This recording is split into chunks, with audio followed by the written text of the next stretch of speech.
종교개혁이 없었다면 오늘 우리는 이런 식으로 예배를 드리기가 아마 거의 불가능했을 겁니다. 사실 1965년도에 가톨릭 교회에서 제2차 바티칸 공의회를 열었을 때 사실은 그때 가서야 그동안 가톨릭 교회의 미사에서는 이제 라틴어로서만 집례를 했는데 공식적으로는 1965년 제2차 바티칸 공의회를 마무리하면서 이제 라틴어가 아니라 자국어로서 미사를 집례해도 된다. 이걸 공식적으로 정리한 게 그때였습니다. 그전에도 물론 자국어를 사용한 경우가 없지는 않았지만 공식적인 입장이 그랬다는 거죠. 종교개혁이 없었다면 우리가 이렇게 신앙의 본질을 추구하면서 신앙생활을 한다는 게 불가능했을지도 모르겠습니다. 종교개혁이 참 많은 것들을 우리에게 전달을 해주고 있는데 많은 것들 중에서 한 7가지 정도만 간추려서 우리가 이건 좀 알면 우리의 신앙에 도움이 되겠다 하는 부분들을 오늘 특강에서 다루고자 합니다. 자, 1517년 10월 31일 이날이 무슨 날인지 아시죠? 예, 그럴 줄 알았습니다. 다 아시는데 모르는 척 이제 하시고, 마틴 루터가 지금 보면은 독일의 비텐베르크 이 캐슬 처치, 그러니까 슐러스 키르케라는 성교회의 정문에다가 마틴 루터가 일종의 대자보를 붙였습니다. 대자보. 그 대자보의 내용은 95개의 반박문으로 이루어져 있는데 좀 잘 보이시나요? 저게 뭐가 붙어 있는지? 1517년 10월 30일에는 그 교회의 문이 나무였습니다.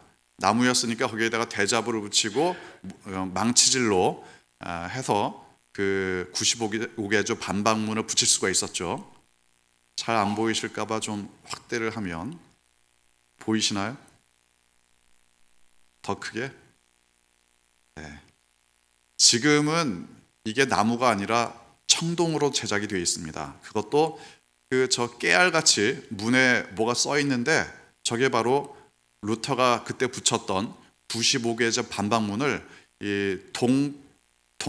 청동으로 된 문에다가 그걸 새겨서 아예 문으로 만든 겁니다. 그걸 기념하기 위해서죠.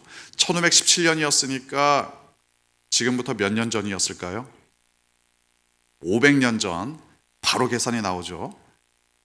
500년 전에 마틴 루터가 이 95개조의 반박문을 붙인 것이 종교개혁의 본격적인 시작이 됩니다. 자, 왜 시작이 됐는지를 우리가 아는 게 중요하겠죠. 가장 우선 알아야 될 것은 교권의 실추입니다. 한마디로 교황은 타락했고 교회는 더더욱 타락했습니다. 교황은 세속 권력과의 결탁에만 열을 올렸고 또 어떻게 하면은 더 많은 부를 누릴 수 있을 것인가. 이게 이제 교회에 있어서도 마찬가지의 모습이었습니다. 한마디로 교회의 권위가 땅에 떨어진 거죠. 거기에다가 결정적으로 면죄부라는 것을 판매합니다. 요즘 와서는 이건 면죄부보다는 면벌부가 좀 더 정확한 말이다. 이렇게 이야기를 하기도 합니다. 왜냐하면은 저 면죄부라는 것이 말하자면은 그러니까 여러분이 혹시 이제 천주교에서 오신 분들이 있을지 모르겠는데 천주교에서는 고해성사를 하지 않습니까? 고해성사를 하면 자신의 죄의 그 경중에 따라서 보속이라는 것을 하게 되어 있습니다.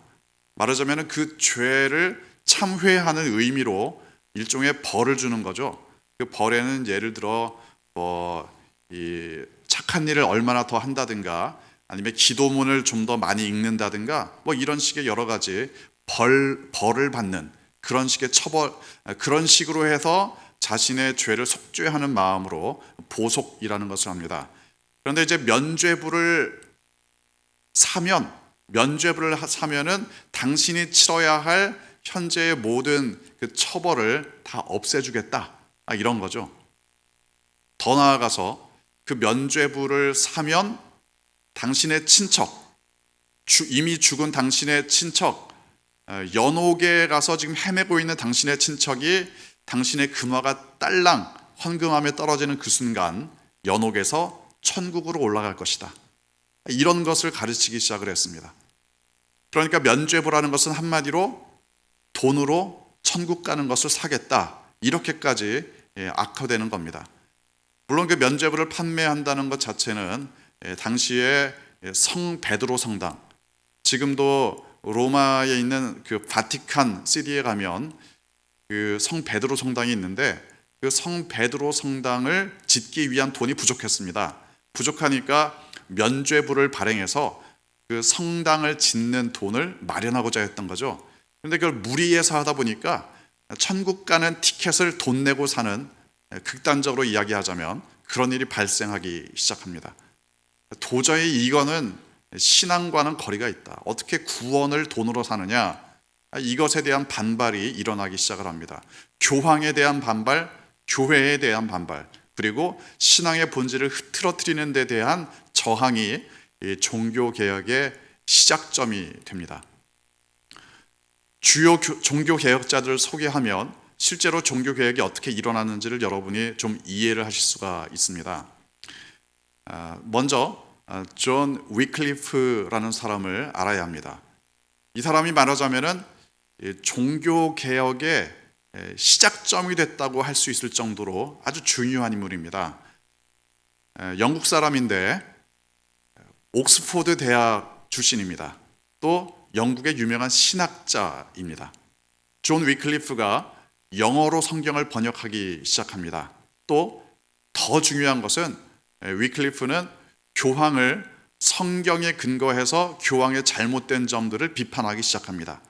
위클리프가 교황을 비판했던 논리들이 이후에 모든 종교 개혁자들에게 아주 지대한 영향을 끼칩니다.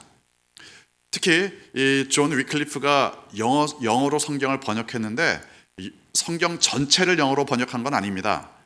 그런데 이 존 위클리프의 영향을 받아서 윌리엄 틴데일이라는 사람이 영어로 성경 번역을 완성을 시킵니다.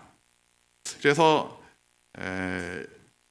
지금도 옥스포드 대학의 신학과 건물은 위클리프 홀이라고 이름을 붙이고 있고, 케임브리지 대학의 신학과 건물은 틴데일 하우스라는 이름으로 이 두 명의 위대한 영어 성경 번역자들의 이름을 따서 신학과의 이름을 붙이고 있을 정도입니다.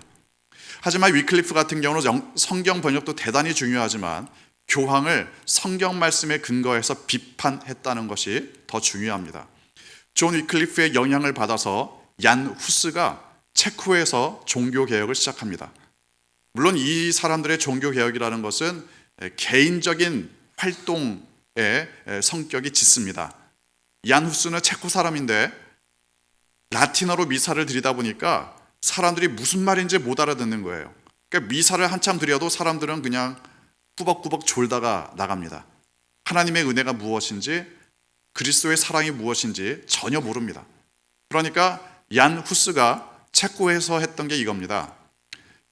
체코어로, 그러니까 자기 나라 말로 이 미사를 드리기 시작한 거죠.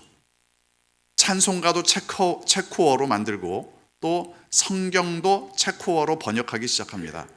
그리고 더 중요한 것은 얀 후스는 설교를 대단히 강조합니다.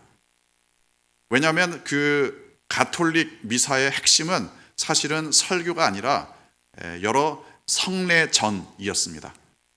그러니까 그 여러 가지 의식들을 치르는 것이 미사의 핵심이었기 때문에 사람들은 아무 의미도 못 알아듣고 과연 그게 어떤 의미인지 알려주지도 않고 그냥 꾸벅꾸벅 졸다가 미사 끝나면 그냥 침 흘리면서 나가는 것이 당시 미사의 모습이었습니다. 그러니까 얀 후스는 그게 아니다. 하나님의 말씀을 통해서 하나님께서 당신들을 얼마나 사랑하시는지를 알아야 한다. 이걸 가르치기 시작한 거죠. 얀 후스는 예배를 개혁했습니다. 또 하나님의 말씀에 근거해서 그러니까 위클리프의 영향을 받았기 때문에 하나님의 말씀에 근거해서 교황이 어떻게 반성경적인지를 사람들에게 가르치기 시작했던 거죠. 이게 체코에서 일어난 일인데 얀 후스의 이 모습을 보고서 교황이 가만히 있을 리가 없습니다. 교황이 얀 후스를 화형에 처하는데 그게 1415년의 일입니다. 1415년. 그러니까 1517년 마틴 루터가 종교개혁을 시작하기에 한 100년 전쯤 이미 얀 후스는 마틴 루터가 주장하는 거의 모든 내용들을 자신의 개인적인 삶 가운데 또 자신이 담당하는 교회에서 이미 시작을 하고 있었습니다. 드디어 마틴 루터입니다. 1517년 10월 31일에 95개조 반박문을 붙입니다. 물론 이제 마틴 루터가 내가 이제부터 종교개혁을 시작하겠다. 오늘부터 종교개혁의 시작일이다. 이렇게 해서 종교개혁을 시작한 건 아니죠. 아시는 분들은 아시는 대로 마틴 루터는 종교개혁을 하는 것이 목적이 아니라 처음에는 자신의 죄의 문제를 해결하는 것이 가장 중요한 문제였습니다. 가톨릭 사제가 되었고 또 이 신학 박사가 되었고 신학 교수가 되었음에도 불구하고 자신의 죄의 문제를 해결하지 못해서 너무나 괴로워했습니다. 이런 마틴 루터가 결국 성경에 있는 말씀 그대로 오직 의인은 믿음으로 말미암아 살리라. 이 말씀으로 말미암아 그래, 오직 믿음으로 내가 구원받는다. 이 사실을 깨닫습니다. 근데 깨달았는데 교황은 돈 주고 구원받을 수 있다. 이런 이야기를 하니까 마틴 루터가 가만히 있을 수가 없겠죠. 신학교 교수로서 이것에 대한 반박을 한 것이 95개조 반박문, 면죄부의 부당함을 알리고 또 교황의 잘못된 부분들을 논제로 제시한 것이 바로 95개조 반박문이었습니다. 마틴 루터가 그러면서 종교개혁의 기수가 됩니다. 1517년 10월 31일 날 이 반박문이 붙었을 때는 조용했다고 합니다. 조용했다고. 하지만 이 반박문은 그 당시에 그 비텐베르크 신학교를 다니는 사람들에게는 공감을 일으켰기 때문에 삽시간에 유럽 전역으로 이 반박문이 퍼져나갑니다. 그리고 루터는 교황의 파문 처벌을 받고 파문 처벌을 받으면 사실 누가 이 사람을 죽여도 법적으로 보호받을 수 없는 그런 지경이죠. 도망자 신세가 되지만 그 가운데 독일어로 성경을 번역하기 시작합니다. 또 독일어로 찬송가를 만들기도 합니다. 마틴 루터가 종교개혁의 가장 중요한 부분을 감당했다면 바로 이런 부분들입니다. 성경을 번역하고 또 사람들에게 믿음의 본질에 대해서 알려주었던 것, 이게 마틴 루터가 했던 중요한 부분입니다. 그래서 이 과거에 제가 이제 옥스포드였는지 캠브리지였는지 확실하게 기억은 안 나는데 한번 여행을 갔을 때 중고 서점을 들렀습니다. 여러 책들을 보는데 한 권의 책이 제 눈에 들어왔습니다. Unintentional Revolution, 그러니까 의도하지 않은 개혁이라는 제목의 책이었는데 바로 마틴 루터에 대한 책이었습니다. 마틴 루터는 개혁을 의도했던 것이 아니라 자신의 믿음의 본질을 추구했던 것이 이렇게 엄청난 결과를 가져왔다. 이런 요지의 책이었습니다. 마틴 루터가 감당했던 이 종교 개혁의 역량 때문에 이후 이 유럽 사회에 엄청난 영향을 끼치게 됩니다. 자, 마틴 루터와 동시대를 살았던 울리히 찌빙글리라는 사람이 있습니다. 사실 그 루터는 우리가 많이 알아도 찌빙글리는 좀 덜 알려진 면이 있는데, 찌빙글리는 스위스 사람입니다. 스위스 쭈리히에서 활동했던 그 사제였었는데, 이 찌빙글리도 마틴 루터와 사실은 기본적으로 비슷한 사상을 가지고 있습니다. 성경 중심적으로 이 모든 가톨릭의 비성경적인 의식, 비성경적인 사상을 축출하는 것이 쯔빙글리의 중요한 부분이었습니다. 그런데 쯔빙글리는 좀 급진적이었습니다. 그러니까 가톨릭의 모든 면들, 거의 모든 면들을 다 버리고 우리가 완전히 새롭게 판을 짜야 된다. 이게 쯔빙글리의 사상이었기 때문에 마틴 루터와 대부분의 신학적인 사상이 동일하지만 아주 몇몇 부분에 있어서는 마틴 루터하고 거의 이제 타협을 할 수 없을 정도로 완전히 다른 급진적인 사상을 가지고 있었습니다. 장깔뱅에 대해서 우리가 평가를 할 때 사람들이 흔히 이렇게 이야기를 합니다. 종교개혁의 완성자. 종교개혁의 완성자. 왜냐하면 짱갈뱅이 아니라 장깔뱅이, 물론 짱이었죠 진짜. 장깔뱅이 다른 종교개혁자들보다는 좀 후대의 사람이긴 합니다. 조금씩 예를 들어 마틴 루터보다는 한 거의 20년 가까이 젊은 그런 사람인데, 장깔뱅이 그런 선배 종교개혁자들의 그 종교개혁 그리고 그 사상 이런 것들을 다 물려받아서 자신의 신학 사상으로 종합하고 또 집대성하고, 우리가 잘 알고 있는 기독교 강요라는 책에서 이 모든 내용들을 종합하고 있습니다. 종교개혁을 완성하고 또 개혁신학을 완성했다는 측면에서 장깔뱅의 역할이 아주 중요한 부분이죠.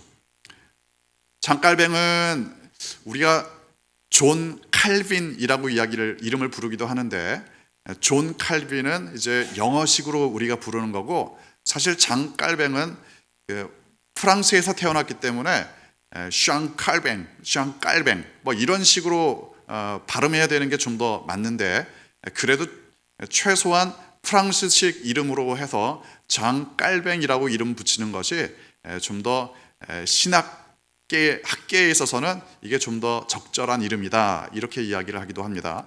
아무튼 칼빈이 종교개혁의 완성을 보게 됩니다. 그리고 한 사람을 더 알아야 될 사람이 있는데, 바로 존 낙스 혹은 존 녹스라고 부르는 역시 깔뱅의 제자입니다. 이 사람은 태생은 스코틀랜드 태생인데, 당시에는 그 스코틀랜드와 잉글랜드, 오늘날의 대영 제국이라고 하는 이 모든 그 자그마한 나라들이 분할되어 있었던 시절이죠. 존 낙스는 스코틀랜드 사람이었습니다.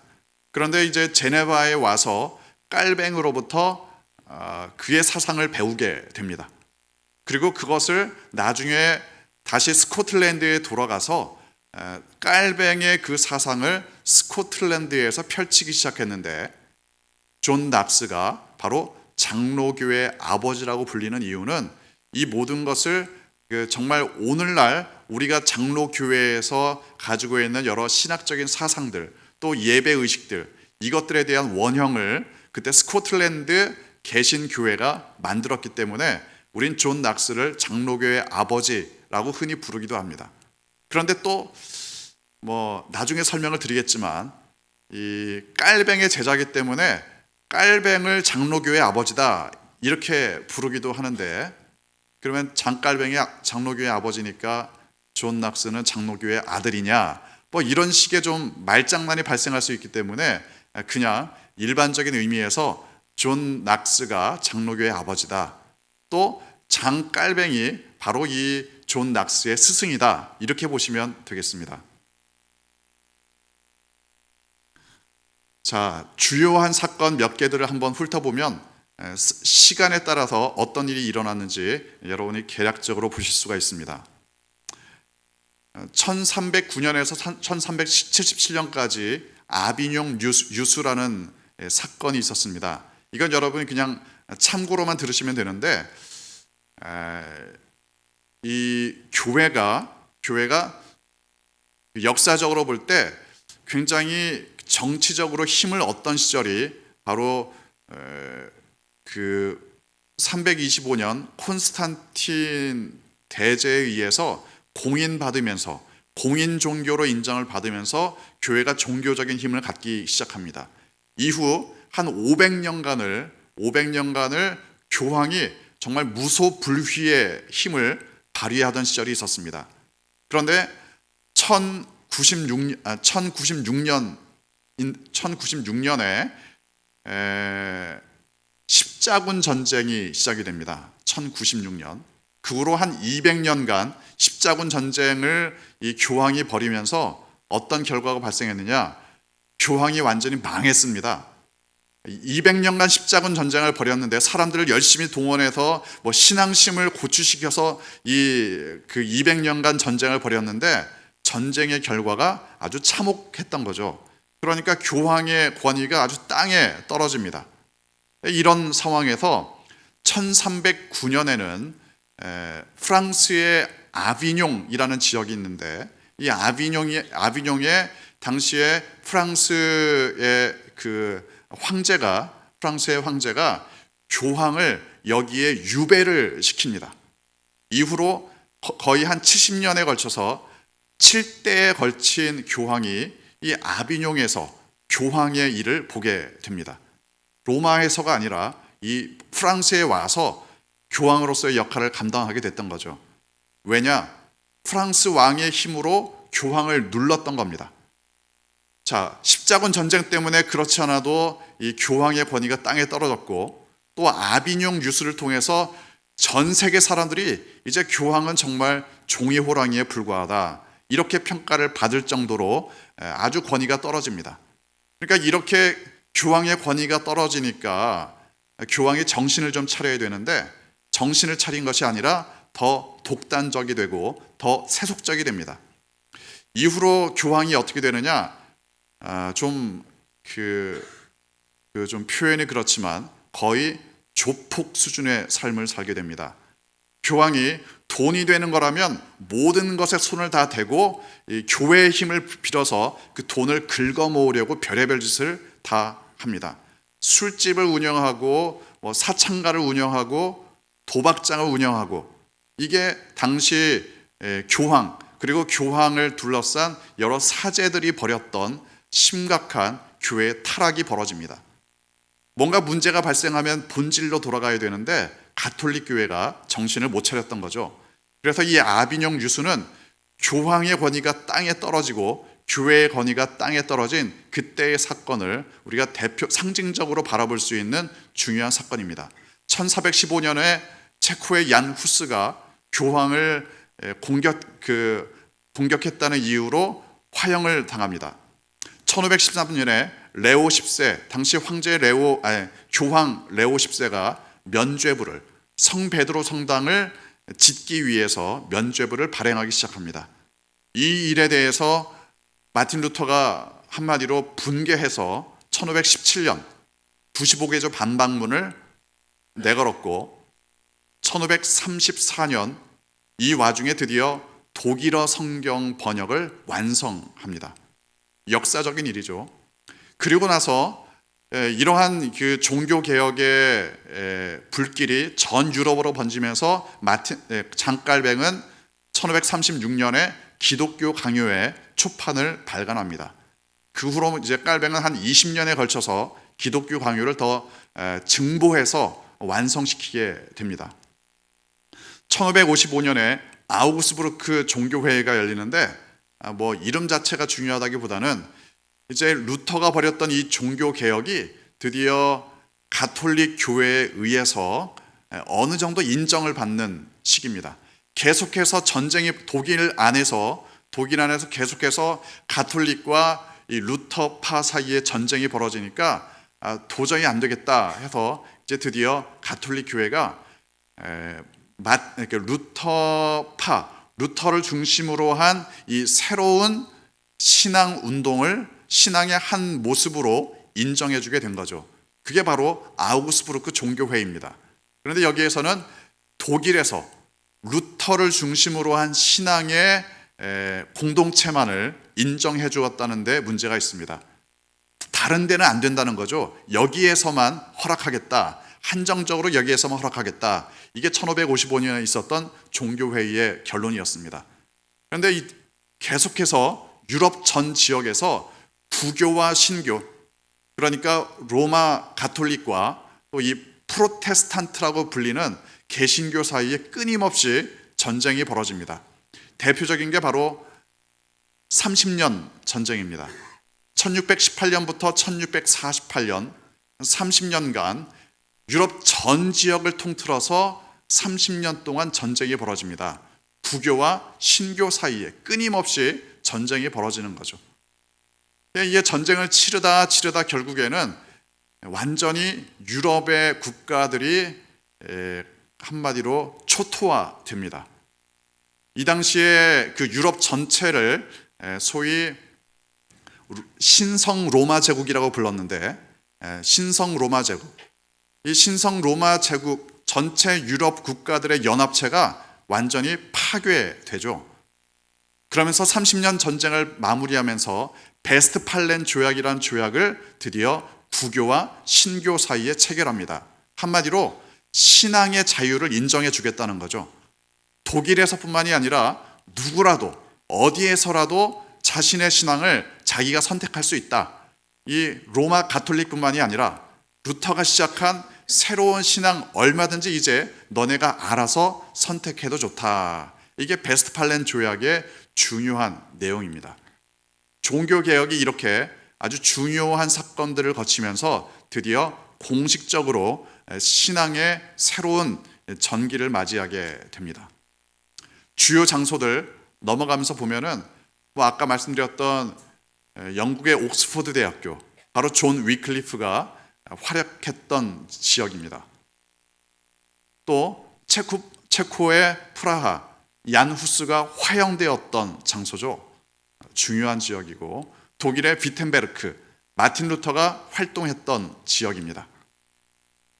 독일의 비텐베르크 같은 경우는 올해가 종교개혁 500주년 기념이기 때문에 지금 이 비텐베르크는 아주 전 세계의 개신교도들이 이 지역을 방문해서 아주 바쁘다고 합니다. 우리 원로 목사님 아들 같은 경우는 지금 이 비텐베르크의 자원봉사자로 가서 사람들을 안내하고 이러는 자원봉사를 하고 있다고 하는데, 전 세계 개신교도들에게 있어서 올해는 종교개혁을 다시 한번 돌아볼 수 있는 중요한 시점이고, 또 저 장소는 그런 장소입니다.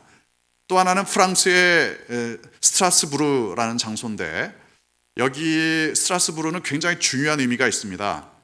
장 깔뱅이 자신의 신학적인 토대를 여기에서 마련을 합니다. 저게 보면 아까 나오지 않았던 그 종교개혁자 한 명이 나오는데, 마틴 부처라는 사람입니다. 사실 발음을 잘해야 되는데 정확하게는 부처가 아니라 부처, 알발음이 있습니다. 마틴 부처는 원래는 스위스 사람입니다. 그런데 프랑스의 스트라스부르, 사실 이때는 스트라스부르가 독일의 지역이었습니다. 이 스트라스부르에 가서 종교개혁 활동을 하게 되는데, 마틴 부처는 어떤 사람이냐? 마틴 루터로부터 신학적인 영향을 받은 사람입니다. 그러니까 루터의 영향을 받은 부처, 또 부처의 영향을 받은 깔뱅, 이렇게 보시면 되겠습니다. 그러니까 장깔뱅이 마틴 루터의 신학적인 사상을 누구로부터 배우느냐? 바로 마틴 부처로부터 배우게 됩니다. 특별히 이 마틴 부처 같은 경우는 자신이 담당하는 그 교회에서 장로, 교사, 이런 식의 교회 직제, 오늘날 장로 교회가 가지고 있는 것과 비슷한 교회 직제를 자신이 담당하는 교회에서 만들기 시작합니다.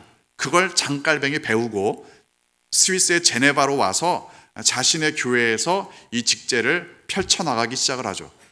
그래서 혹자는 그렇게 이야기합니다.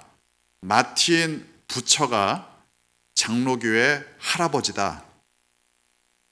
할아버지, 아버지, 아들 다 나오는데, 아무튼 마틴 부처로부터 장깔뱅이 영향을 받아서 오늘날 우리의 이 장로교의 중요한 부분들을 영향을 끼쳤다. 그 장소가 바로 스트라스부르고, 또 스트라스부르가 중요한 이유는 바로 구텐베르크, 사실 세계 최초의 금속활자는 우리나라가 만들었지만 금속활자를 가장 잘 활용한 나라가 바로 독일입니다. 또 유럽 국가들이었는데 직지심경, 우리나라의 직지심경 이후에 나온 것이 구텐베르크의 금속활자가 아닙니까? 구텐베르크의 금속활자가 했던 역할이 두 가지입니다. 아주 상반된 두 가지인데, 구텐베르크가 금속활자를 만들자 두 가지 일이 벌어집니다. 하나는 교황이 좋아합니다. 왜냐하면 면죄부를 금속활자를 가지고 발행했습니다. 면죄부 발행하는 게 너무나 쉬워진 거죠. 마구마구 발행해서 사람들에게 팔았기 때문에 교황이 먼저 좋아했습니다. 하지만 종교 개혁자들도 좋아했죠. 95개조 반박문이 어떻게 그렇게 빠른 시간 내에 유럽에 퍼져나갈 수 있었느냐? 구텐베르크의 금속활자가 있었기 때문에 빨리 인쇄를 해서 빨리 유럽 전역에 펼쳐나갈 수 있었던 거죠. 마틴 루터가 저술했던 중요한 저작물들이 빠른 시간 내에 퍼져나가는 데는 바로 스트라스부르에서 활동을 했던 구텐베르크의 금속활자 덕분이었습니다. 그 다음에 스위스의 쭈리히와 제네바가 있는데, 쭈리히는 찌빙글리가 활동했던 지역이고 제네바 같은 경우는 깔뱅이 활동했던 지역입니다. 특별히 깔뱅은 제네바의 시민법, 제네바의 시민법을 만드는데 깔뱅이 자신의 이 신학적인 사상을 반영한 것으로 유명하죠. 당시에 제네바를 통치하는 기본법 자체가 깔뱅이 기초했다고 해도 과언이 아닌 그 지역이 바로 제네바였습니다. 자, 주요 저작물들, 아까 나왔던 95개조 반박문, 이게 종교개혁의 시작이었고, 또 깔뱅의 사상에 중요한 영향을 끼치는데 바로 아우구스티누스의 고백록이 있습니다. 이게 말하자면 아우구스티누스가 가졌던 그 신학 사상, 또 초대교회의 교부들이 가졌던 신학 사상, 이게 바로 깔뱅이 기독교 강요를 저술하는데 대단히 중요한 영향을 끼칩니다. 고백록은 종교개혁 시대의 저작물은 아니지만 참고로 보시면 되겠고, 또 기독교 강요, 장깔뱅이 저술한 기독교 강요는 종교개혁 신학의 완성작입니다. 물론 이제 기독교 강요가 완전한 책이다 이렇게 말하는 것은 아니고, 그때 당시의 신학 사상을 집대성 내지는 완성한 책이다 이렇게 보시면 되겠습니다. 그 다음에 더 중요한 저작물이 있습니다. 바로 모국어 성경.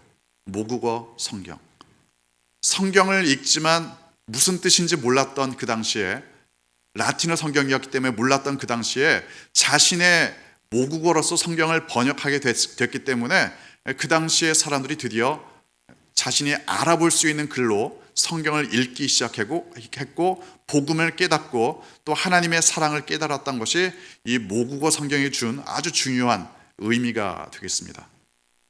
자, 이 종교개혁은 두 가지 결과가 있습니다. 하나는 긍정적인 결과고 또 하나는 부정적인 결과인데, 먼저 긍정적인 결과를 보겠습니다. 성경을 드디어 번역하게 됐습니다. 제가 지지난번 설교 때 라틴어 성경이 번역될 당시에는 로마 제국의 시대였기 때문에 그 번역의 의미가 있었지만, 이제 그 성경이, 라틴어 성경이 유럽 전역으로 퍼져나가면서 라틴어를 모르는 사람들이 너무나 많았던 거죠. 그럼에도 불구하고 거의 천년 가까이 라틴어 성경만을 가지고 또 라틴어로서 미사를 드렸는데, 이 종교 개혁을 통해서 성경 번역이 모국어로, 자신들의 모국어로 이루어진 것이 아주 중요한 결과입니다. 또 모국어로 예배를 드리게 된 것 역시 중요한 긍정적인 결과죠. 또 성경의 권위를 회복하게 된 것, 이게 아주 결정적인 부분입니다. 특별히 당시에는 이 교황의 권위가 성경의 위에 있었다고 해도 과언이 아닌 시대였습니다. 성경에 쓰여져 있지 않다고 하더라도 교황이 이야기하면 더 힘을 얻는 시대가 바로 이 종교개혁 이전의 시대였습니다. 교황의 문제는 성경의 권위 위에 자신의 말의 권위를 두었던 것이 가장 심각한 문제였습니다. 그러니까 이 종교개혁을 통해서 성경의 권위를 회복하게 된 것이 가장 중요한 부분 중에 하나입니다. 또 설교가 회복이 됩니다. 아까 말씀드린 얀 후스를 비롯해서 대부분의 종교개혁자들이 설교를 통해서 성경의 본질, 하나님의 사랑의 본질, 또 복음의 본질에 대해서 정확하게 사람들에게 알려주기 시작합니다. 그래서 개신교 예배의 아주 중요한 부분이 설교가 된 데에는 바로 이런 역사적인 전통이 있기 때문입니다. 또 가톨릭의 비성경적인 요소들을 축출하는 데에 아주 중요한 영향을 끼치게 되죠. 오늘날에도 천주교에서는 성상, 또 성물, 또 성화 이런 것들을 굉장히 중요하게 여깁니다. 특별히 이 가톨릭 교회가 가지고 있었던 이 비성경적 요소들은 유럽 지역 전체로 가톨릭이 퍼져나가다 보니까 각 지역 지역이 있었던 미신적인 요소들이 바로 교회 내로 들어오면서 발생했던 아주 중요한 문제였습니다. 이걸 교회가 성경에 근거해서 축출했다는 것이 아주 중요한 부분입니다. 또 가톨릭 교회의 개혁에도 종교개혁이 영향을 끼치게 됩니다. 한마디로 성경이 모국어로 번역이 되니까 개신교도들 뿐만이 아니라 가톨릭 교도들도 성경을 읽기 시작을 하죠.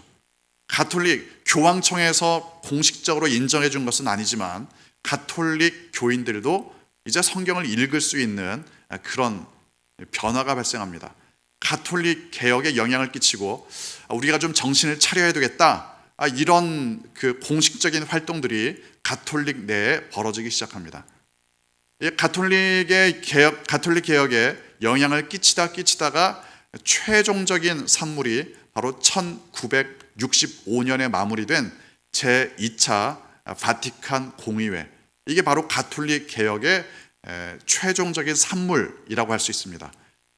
모국어 미사 집례를 허용하고 또 모국어 성경을 인정해주고 이런 그 내용들이 아주 중요한 내용이고, 또 한 가지는 이 제2차 바티칸 공의회에서 드디어 개신교를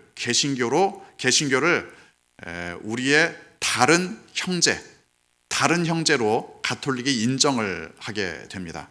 그 전에는 가톨릭의 공식적인 입장, 즉 개신교에 대한 가톨릭의 공식적인 입장은 뭐였느냐? 개신교는 이단이다. 이게 사실은 공식적인 입장이었습니다. 그러니까 가톨릭과 구교와 신교가 끊임없이 대립을 펼쳤던 데에는 이런 로마 교황청이 이런 공식적인 부분을 잘 정리해주지 못한 것도 아주 중요한 영향입니다. 아무튼 1965년에 제2차 바티칸 공의회가 끝나면서 우리나라 같은 경우는 어떤 변화가 있었느냐? 부교와 신교가 함께 성경을 번역하기 시작했습니다. 여러분, 공동번역이라는 번역 아시죠? 공동번역. 이게 바로 제2차 바티칸 공의회가 끝난 다음에 부교와 신교가 만나서 우리 함께 성경을 번역하자. 그래서 나온 게 바로 공동번역입니다. 가톨릭 교회의 개혁에 이 종교 개혁이 영향을 미친 중요한 부분들이죠.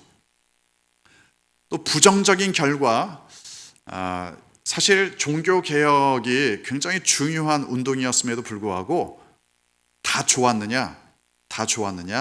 꼭 그런 것만은 아니었던 거죠.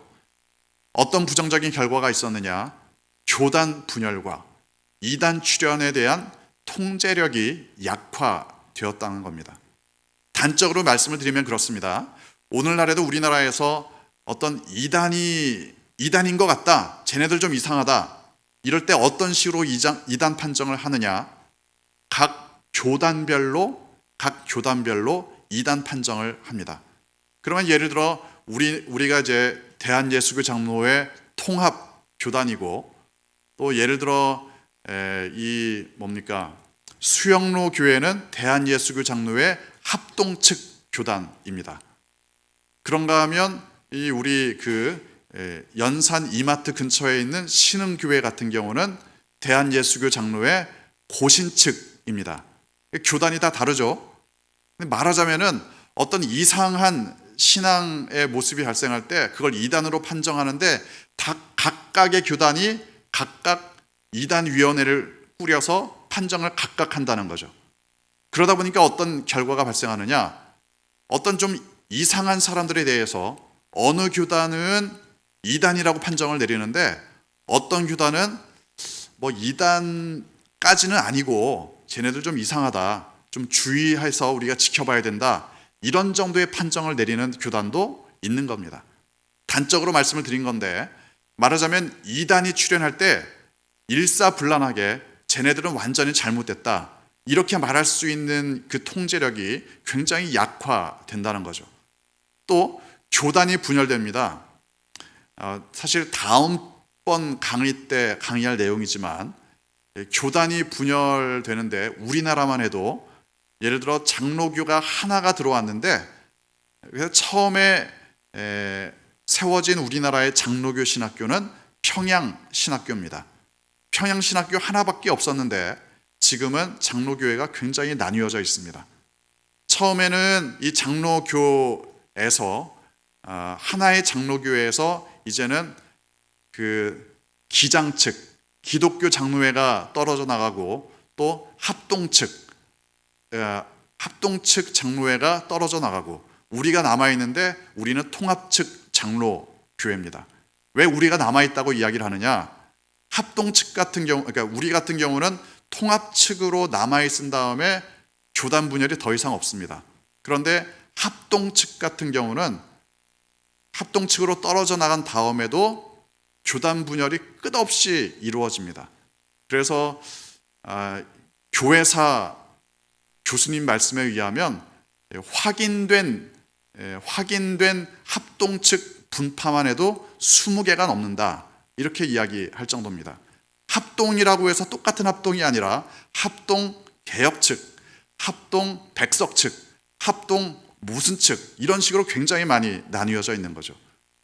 이렇게 교단이 분열될 때 조정해 주거나 아니면 뭔가 화해시켜 보거나 아니면 다시 통합해 보거나 이럴 수 있는 통제력이 존재하지 않는다는 데 약간의 문제가 있습니다. 신앙의 본질을 추구하는 것은 좋은데 만약 어떤 문제가 발생했을 때 그걸 중재할 수 있는 역할을 아무나 할 수가 없는다는 데 바로 이 교단 분열에 문제가 있습니다.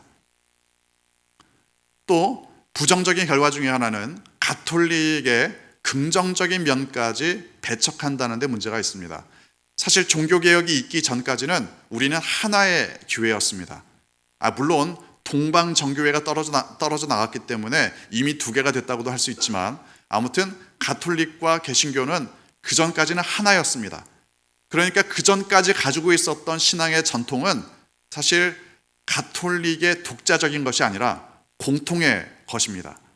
그런데 그런 과정 가운데 물론 비성경적인 부분을 우리가 물리쳐야 되지만 긍정적인 부분까지 물리치면은 우리의 원래 가지고 있었던 신앙의 뿌리조차 말하자면 부정하는 결과를 낳게 됩니다.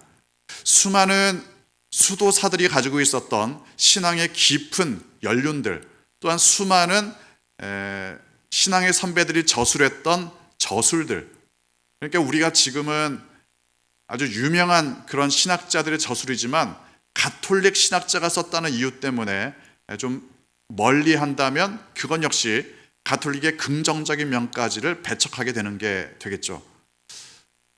물론 어떤 분들은 이렇게 말씀하기도 합니다. 가톨릭은 이단이다, 이렇게까지 말씀을 하기도 하지만 사실 지난번에 우리 WCC 특강 때 들은 것처럼 가톨릭이 굉장히 다양합니다. 가톨릭 내부적으로도 굉장히 다양합니다. 그러니까 가톨릭의 공식적인 활동과 또 공식적인 발표문들을 보면은 가톨릭을 이단이라고 말하기는 어렵습니다. 그런데 가톨릭 내에도, 사실 우리 개신교 내에도 별별 사람들이 다 있지 않습니까? 그런 것처럼 가톨릭 내에도 별별 사람들이 다 있는 거죠. 그런데 긍정적인 면까지도 배척을 하면 안 된다는 겁니다. 그러다 보니까 심지어 예를 들어 이런 식의 오해도 발생합니다. 여러분 저는 그냥 이렇게 넥타이를 메고 있지만 흔히 이야기하는 그 신부님들이 이 목을 이렇게 두르고 있는 걸 뭐라고 하는지 아시나요? 로만 칼라라고 이야기를 하죠. 로만 칼라. 좀 더 공식적인 명칭으로는 성직 칼라입니다. 칼라를 이렇게 둥글게 두르고 검은 테로 두르고 가운데만 하얀색을 두는 이런 식의 칼라죠. 그런데 이게 어떻게 보면은 아마 여러분 중에도 보신 분이 있겠지만 개신교 목사님들 중에도 그런 칼라를 하시는 분들이 있어요. 그런데 어떤 분들은 이렇게 반론을 제기합니다.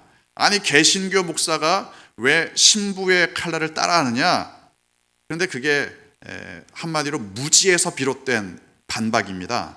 왜냐하면 성직 칼라는 개신교 목사가 만들기 시작을 했습니다. 스코틀랜드에 있었던 개신교 목사들이 성직 칼라를 만들기 시작을 했고 그 영향을 받아서 가톨릭 신부들도 공식적인 칼라로 받아들인 것이 바로 역사적인 과정이죠. 근데 우리나라에 있는 이 개신교 목사님들은 이 성직 칼라를 잘 안 하시는 분들이 많습니다. 저도 그렇고요. 근데 그러다 보니까 아예 그 성직 칼라는 로마 가톨릭의 것이고 개신교는 그걸 따라하면 안 된다. 이렇게 무지한 논박을 벌이는 것이 문제가 됩니다. 하여간 가톨릭의 것이라면은 긍정적인 것까지 배척하려는 결과, 이게 아주 문제가 된다는 겁니다. 자, 사실 우리가 이 종교 개혁에 대해서 알아야 될 것들은 굉장히 많습니다. 근데 전반적인 중요한 인물, 사건, 또 영향, 결과들을 볼 때 우리가 가져야 할 가장 중요한 건 이겁니다. 신앙은 본질로 항상 돌아가야 된다. 본질로 항상 개혁해야 된다. 이게 바로 개혁자들의 정신이고 신앙의 본질을 추구하는 모습입니다. 캐슬 처치, 영어로는 캐슬 처치라고 하지만 독일어로서는 슐러스 키르케 비텐베르크에 있는 성체가 있는 그 교회, 그래서 흔히 이야기를 성교회라고 붙이는 것이 바로 마틴 루터가 사역했던 교회입니다. 이건 1509년에 그 성교회를 스케치한 그림인데요. 탑처럼 돼 있는 데가 보이시죠? 탑처럼 돼 있는 저 부분이 굉장히 인상적인 부분입니다. 오늘날 이 성교회를 중개축을 합니다. 이게 최근의 모습인데 얼마나 높은지 보이시나요? 저기 잘 안 보이시나요? 그러면 좀 키워보면 잘 보이시나요? 역시 안 보이시죠? 저 탑의 높이가 88m, 꽤 높습니다. 88m. 그러니까 당시에 루터가 저 탑을 쳐다보면서 야, 정말 나의 주님은 저 성처럼 든든하신 분이시다. 이런 마음을 가질 만도 했을 겁니다. 성교회의 저 성탑을 보면서 마틴 루터가 이런 찬송가를 짓습니다. 내 주는 강한 성이요.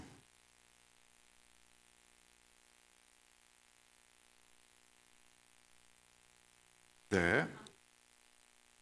아직 끄지 마시고요. 네.